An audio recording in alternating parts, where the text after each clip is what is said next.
kita. Alam ko naman po, Nay. Pinapakaban niyo naman po ako eh. Ano ba talaga yung gusto niyo sabihin?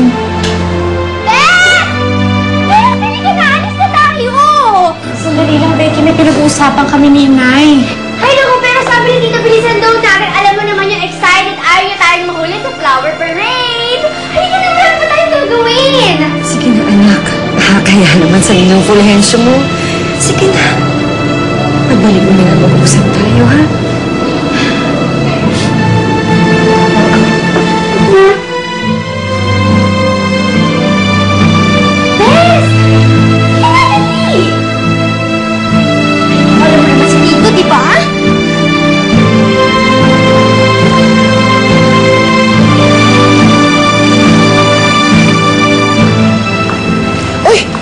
Kapatid ko! Roberto! Ate! Kumusta ka na, Soledad? Mabuti. Mabuti naman. Para sa'yo, ate. Salamat, ha? Wow! Ito naman para sa'yo, Soledad.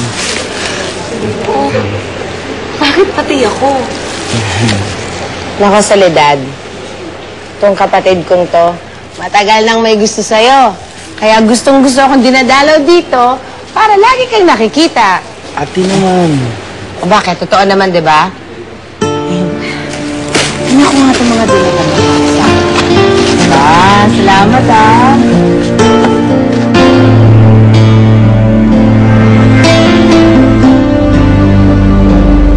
Sir, magkano po?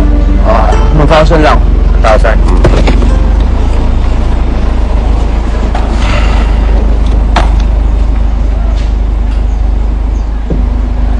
Hannibal!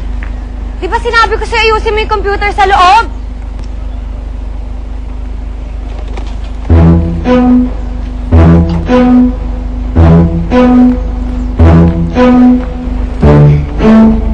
Hi! Ano kaya yung gustong sabihin ni Inay? Parang napaka-importante. Baka nanalo kayo sa loto. Sira, hindi. Eh di kung nanalo kami sa loto, nagtatatalon yun sa tuwa. Parang naiiyak nga siya kanina eh. Baka naman ang nakakaalam niyo sa'yo. Bis, huwag kang ganyan. Hindi ko kaya. Hindi ko kaya pag wala si Inay. Ang pagbabayaan mo. May mangyari na sa mga kay Inay. Ano ko, Lord? Oh, nagkarga na ba lahat ng bulaklak? Oo. Parang ang tagal nyo dyan. Dapat nakapasok na yan kanina pa.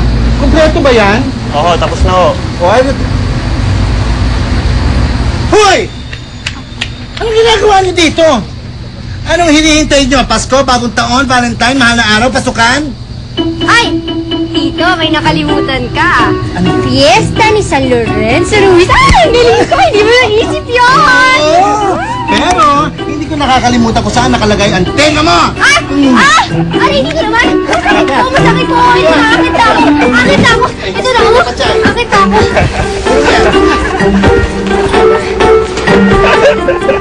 Hoy! Ano yung tawa-tawa mo dyan? Ano ba tinatawanan mo? Kasi wala. Kung tumawa ka naman, walang dahilan eh. Diba, no? Huy! Ikaw ang driver! Ang hinihintay mo! Sabay bang drive kita? Rundon! Ito na ba to?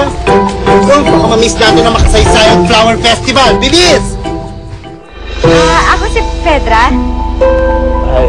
Nagtatrabaho ko dito. Anong pangalan mo? Fernando Jose. Fernando C. Uy, gawin ka magpagas dito, ha? Sige. Sige, miss. Muna lang. Salamat. Sige ko. Balik ka, ha? Bye!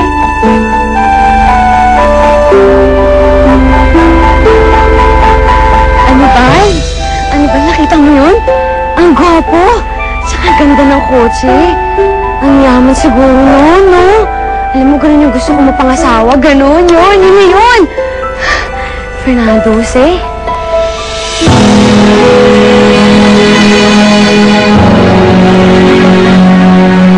Iniwan mo na nga si Ruben. Alay. Tagdagan niyo pa naman ang bulaklak dyan! Dagdagan mo yan. Para mo yan. Naku, Tito, mag-ingat ka dyan! Mag-ingat ka dyan! Opo. Kaya papasayin ka! Ay, mamaya, babato ko yan. Ayan, O, diligan mo pa yan, ha? Biko, dagdagan mo. Biko, tumutulong ka ba? okay na po.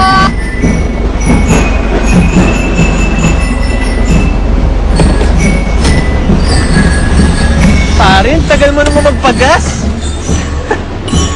Kanina ka pa hinahanap ni Pamela. Mukhang may gusto pa rin siya sa'yo eh. Siya nakipag-break sa akin, Gerardo. Ilang beses naman siya nakipag-break sa'yo. Ilang beses naman kayo nagkabalikan at ilang beses mo rin siyang tinanggap. Well, this time it's different. It's final. Mukhang malakas yung backer ni Pamela eh. Tita Valeria. Halata namang botong-boto naman yung mami mo.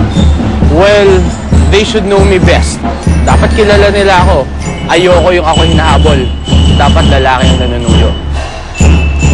FJ! So, magkasama ngayon si Fernando Jose at Pamela. Oo. At ngayong magkasama na sila, madali na sila magkakabalikan. Talagang gustong-gusto mo si Fernando Jose para kay Pamela, ha? And why not? Maganda na si Pamela. Galing pa sa Buena de Familia. Nakapagtapos ng pag-aaral sa Amerika. Kaisa-isang tagapagmana ng mga De La Fuente. Mula pagkabata hanggang high school, magkaibigan na silang dalawa ni Fernando Jose. So ano pa magugustuhan ko sa isang mamanugangin, Berta? Ang tanong, gusto ba ni Fernando Jose si Pamela? Hey! I miss you! Bam. Remember our day sa Baguio? Sa Palambaga Festival? That was the first time you kissed me, FJ. It was just like this. Sobrang tagal na nun ha, Pam. Anyway, since we're here, what can we do to help you? Gusto ko tingnan natin yung mga karosa para you can take pictures. Sige. Kapag sinabi ko sa kanyang gusto ko si Pamela, wala na siyang magagawa. Gugustuhin na rin niya si Pamela. Isa pa, wala naman akong hiniling sa aking anak na tinanggihan niya. Oh, Tito, kita-ganda na! O, di ba? Ang galing natin.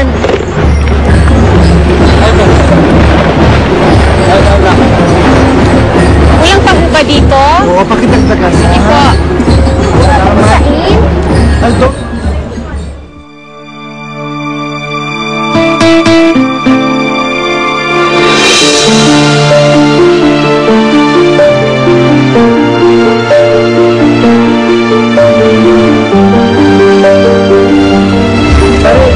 Di ba yun yung babae sa simbahan?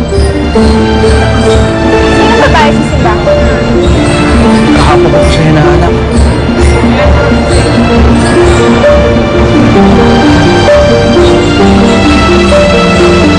Hey! Where are you going, FJ?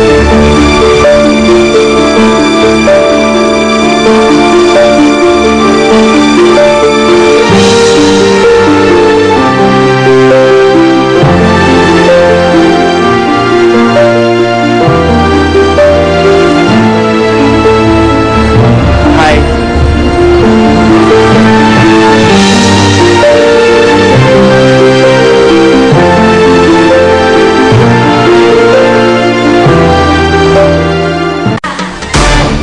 Have you heard yung nangyari sa unika iha ni Esperanza? Si Gemma. What? Nagtanan. Kanino? Kay Albert, yung anak ni Sofia Valderrama?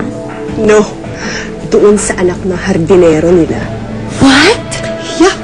Apparently, na-inlove si Gemma dun sa anak ng hardinero nila dahil gwapo at maganda ang katawan. Yun, iniwan si Albert. Ano naman kaya mapapala niya dun sa patay gutom na yun? Eh, di ano pa, di gutom din. Unless, tanggapin pa rin sila ni Esperanza.